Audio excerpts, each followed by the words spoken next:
there was never anywhere to go. As strange or weird as that sounds, each moment was already just whole, infinite, not separate.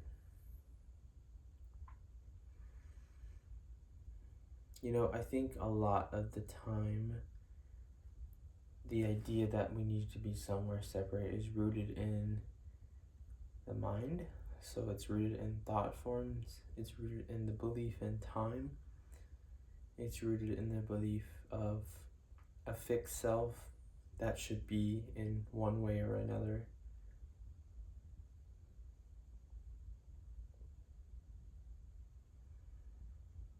But when all of that kind of slowly is just seen as the same as everything else, no different than my feet trying to balance my body on the ground, and no different than my hands using the energy it can to grab onto things to function. I don't overly identify with my hand as I do stuff with my hand and as I naturally function. So it's so funny how we give so much space and attention and belief into the mind.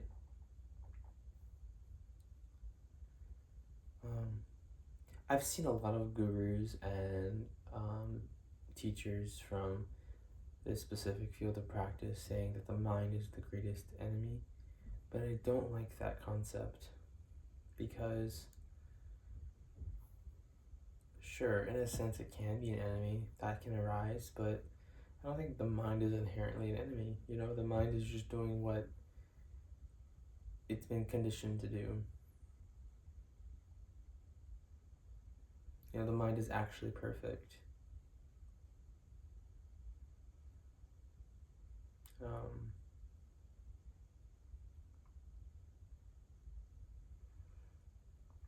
So here, I mean, yeah, beliefs arise, thoughts arise, emotions arise. I'm flustered at times, I'm tired at times, I'm hopeless at times.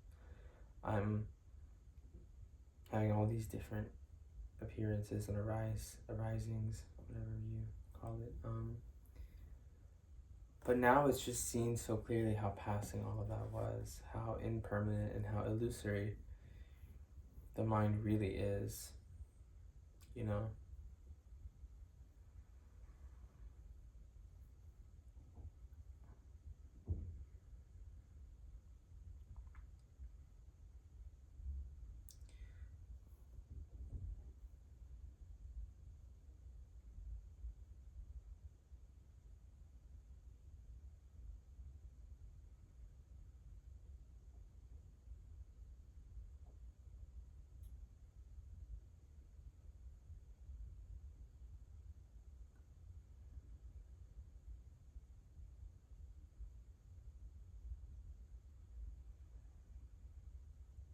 I kind of like to think of my mind as like a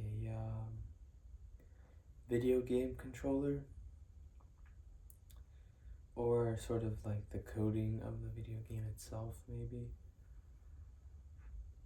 So approaching it in that sense as if it's some sort of machine or computer or coding, there's first of all lesson of identification with it, of course, and then second of all,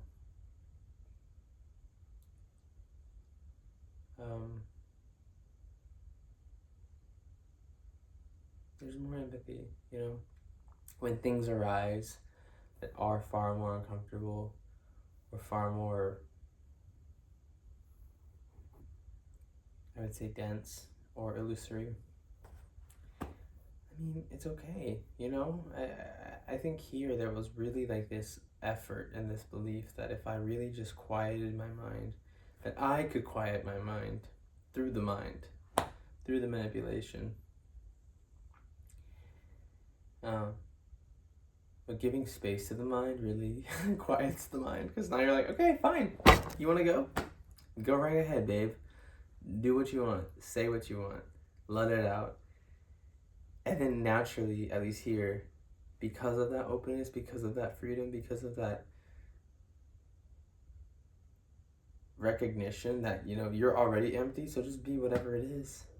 It loses its power, it loses its grip on you. All I really can relate to, or somewhat relate to, or somewhat integrate myself into is just now. Whatever's here, internally or externally, there's no separation. So that's my spiel for this morning. I wanted to say, like, I love talking about these things on YouTube. It's been really great for me to like make a community in that way. But I really also like just am doing this so if anyone is going through something similar, they can just hear and have ideas to bounce off of. The truth is, the more you're into this, the less you know.